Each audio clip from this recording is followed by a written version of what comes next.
In this video, we'll be comparing the format method with the format function for number formatting. So in the previous 3 videos, we've shown how to format a floating point number to 2 decimal places using the format method. And we also showed how to add leading zeros to an integer using the format method and how to format numbers as currency. So in this video, we want to achieve the exact same results, but we will be using the format function, and then we'll talk about the differences. So what I'm going to do is I'm going to demonstrate the achieving formatting a floating point number to 2 decimal places, but using the format function. So I'm going to copy those 2 lines, but I won't copy the value because we will just reuse this variable. So there's no need to redeclare another one. Then I'm going to show you what we can do to rearrange this. So the format function is actually a function that takes 2 arguments. The first one is the value to be formatted. So this one will remain the same. And the second one would be the format specification, which we can pass in as a string. So I'm going to copy this part only from the previous work that we've done for the method and paste it in as a string. And I'm going to run the program. So this should really give me the exact same result, which is 123.46 rounded to 2 decimal places. So what we have here is the 0.2f here, 0.2f. The 0.2 means 2 decimal places, and f is for that fixed point notation, which is used for formatting floating point numbers, in this case, like a decimal. So that's pretty much it. Let's have a look at how we can add leading zeros to an integer. So again, I'm going to copy those 2 lines and I'm going to reuse them right here. We will be overriding this variable with a new value. I will cut off this, delete this part. And again, we will be passing 2 arguments. The first one is the number to be formatted, and the second one is our formatting specification passed in as a string. So let's run it. So that gives me the exact same results. So what it did is the 5 here means the total width of the output should be 5 digits, as we can see here, and any extra space should be filled in with leading zeros, which we specified here, 0, and D here means an integer.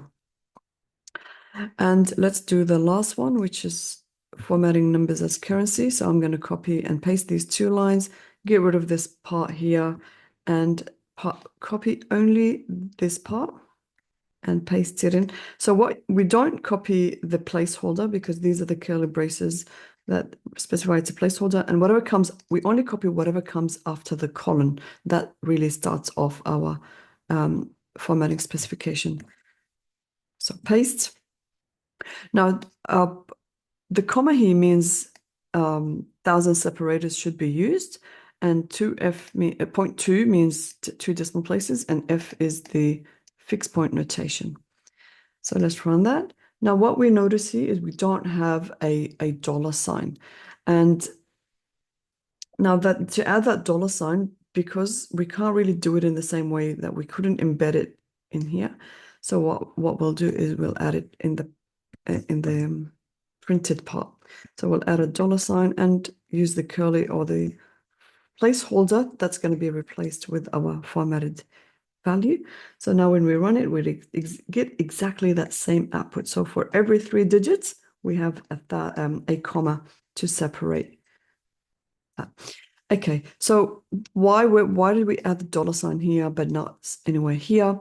That's because the format function job is to apply a specific format to the number. It doesn't allow traditional text like the dollar sign within the formatting string.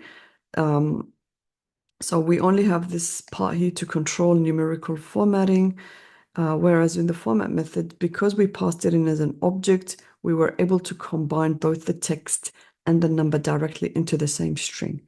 So that's one key difference.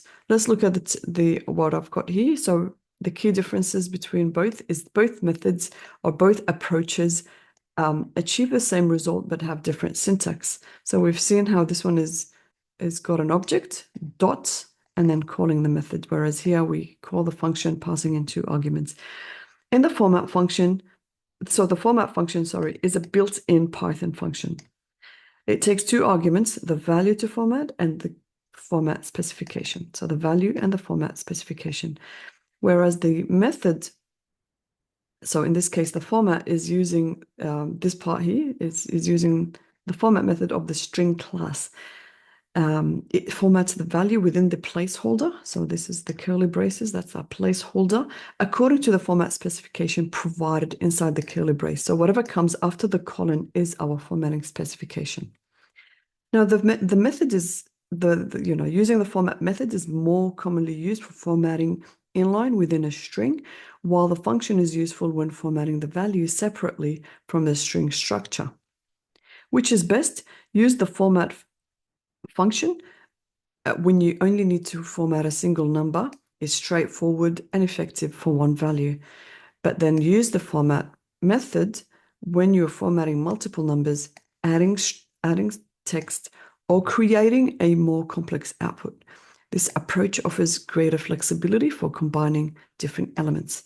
So I'll leave it to you to decide which one to use within your program, but definitely use which fits best in your case.